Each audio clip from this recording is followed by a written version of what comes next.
Dashboard একটা simple page, এই পেজে আমাদের ওয়েলকাম লেখা আছে।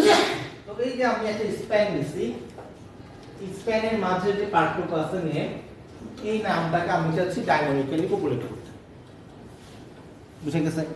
কারণ কোনো কনফিউশন? তো আমরা এই নামটাকে ডাইনামিক্যালি পপুলেট করব somehow.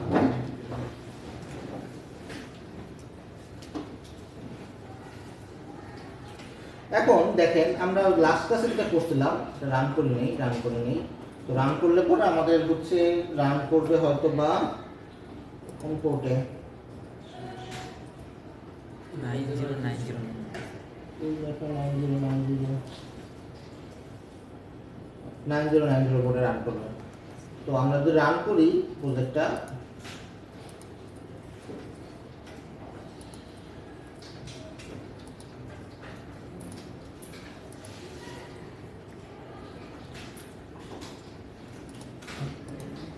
White level error page দেখাচ্ছে।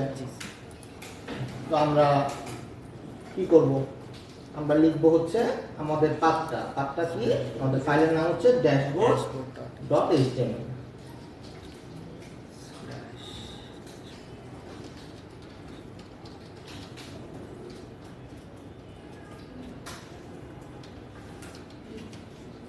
দেখেন আমি যদি ড্যাশবোর্ডের HTML লিখি এই ভদ্রলোক আসতেছে না।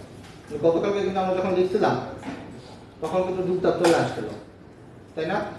কিন্তু আজকে কিন্তু যখনই আমরা জাস্ট চেঞ্জেসটা কোথায় করছি, গতকালকে আমরা স্ট্যাটিকের মতো লিখছিলাম, তো আজকে জাস্ট আমরা টেমপ্লেটসের মধ্যে লিখছি। দ্যাটস ওয়াই সে কি করতে